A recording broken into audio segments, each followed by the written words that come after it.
Two officers, John Tinsley and Hank Allen, were stationed at their usual spot near the highway exit, watching for any suspicious vehicles or possible speeding drivers.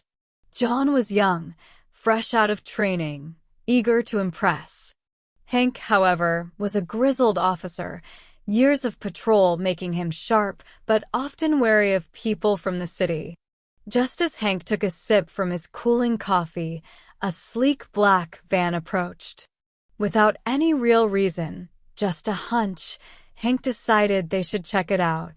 "John," he said, his eyes narrowing. "Pull him over." "That one doesn't look right to me." John nodded, and the two officers signaled for the car to pull over. They had no idea that the man inside wasn't some regular driver. Instead, he was Thomas Lancer, head of internal affairs at the Brimwood Police Department, the very person who made sure officers like John and Hank followed the rules. Thomas rolled down his window as they approached, his gaze calm, and his face hidden in the dim evening light. "Good evening, officers," he said, his voice steady. Hank looked at him suspiciously, not recognizing who he was. "Evening. License and registration, please," Hank demanded, his tone firm but lacking any warmth. Thomas complied without hesitation, handing over his documents. But as Hank scanned the ID, his expression turned from suspicion to something else, a slight frown.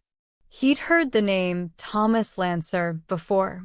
It was a name that carried weight in their department, a name some respected and others resented. John leaned in to glance at the ID, his eyebrows rising. Hank, you don't think." But Hank interrupted, unwilling to back down. "Why were you speeding, Mr. Lancer?" he asked, though Thomas hadn't actually been speeding. It seemed Hank wanted to find something, anything, that would give him authority here.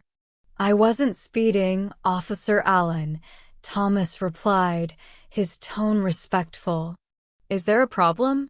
John, sensing tension, looked between the two men. He knew Thomas was in charge of keeping the department clean and that Hank wasn't exactly a fan of internal affairs. But right now, they were walking on thin ice, and John wasn't sure if they should be questioning a man like Lancer without cause. But Hank, stubborn as ever, refused to let it go. "You sure about that? Maybe we should search the car just to be sure you're not carrying anything you shouldn't be."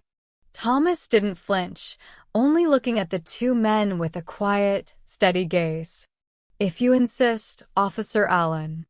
But I'd like to remind you that you are speaking to the head of internal affairs. I hope you understand the protocols that come with that." Hank froze. John's face paled. They'd crossed a line, and they knew it. But for Hank, pride kept him rooted in place. "Protocol or not," he grumbled, "we're doing our job here." Thomas said nothing further, watching them carefully as the tension grew thick. This wasn't over, not by a long shot. With a reluctant nod, Hank gestured for Thomas to step out of the car.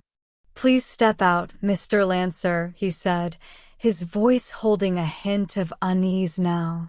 John was watching, his hands fidgeting at his sides, unsure of how to handle the situation. Thomas got out slowly, standing tall, his expression unreadable. "This is highly unusual, officers," he said, looking straight at Hank. "Is there a specific reason for the search?" Hank didn't respond, but John quickly jumped in. "We're just doing a routine check, sir. Nothing personal." He glanced nervously at Hank, who shot him a warning look.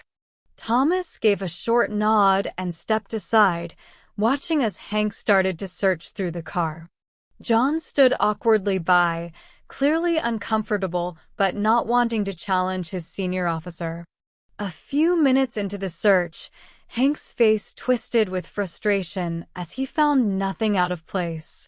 He slammed the car door shut a little harder than necessary, drawing Thomas's calm gaze back to him. Satisfied? Thomas asked quietly. Hank bristled. Not yet. Let's have a look in the trunk. John's eyes widened. Hank, maybe that's enough, he whispered, hoping his partner would listen. We've done what we needed. We're good here. But Hank was determined to prove something, even if he wasn't sure what. He motioned for Thomas to pop the trunk, his jaw set in stubborn defiance. Thomas, clearly unimpressed but cooperative, pressed the button. The trunk opened to reveal nothing but a neat set of work materials and a spare tire. But just as Hank leaned closer to look, he stumbled back, gripping his shoulder in shock. Out of nowhere, Thomas's police badge glinted under the car light as he pulled it from his pocket, raising it for both officers to see.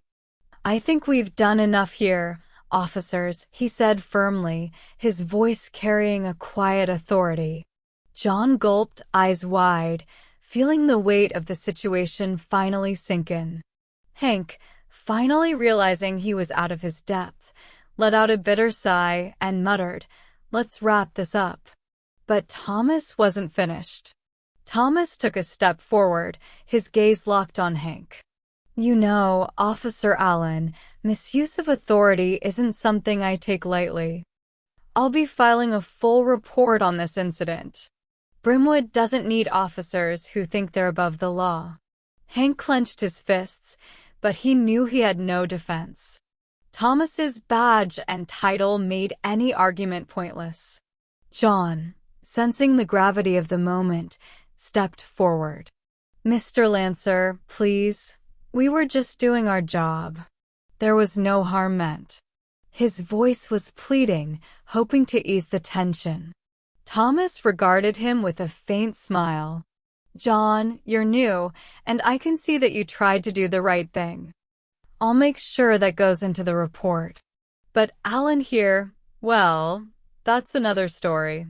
Hank looked at John, his face pale, realizing the consequences of what they'd done. This is gonna ruin me, he muttered under his breath, his confidence crumbling. Thomas turned, walking back to his car, but not before leaving them with one last reminder. Next time, officers, think twice before you pull someone over without cause. Justice isn't just a word, it's what holds us all to account. Good night.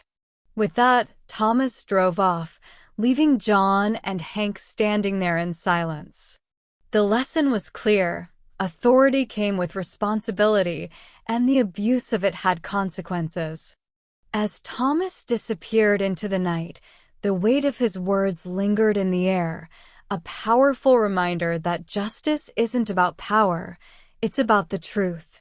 And for officers like Hank and John, it was a lesson they would never forget. And this brings us to the end of this story. Thank you for watching till the end. I hope you enjoyed the story. If you did, don't hesitate to like the video and share it with your friends too. Subscribe to our channel and turn on the notification bell for more fascinating stories. Have a nice day.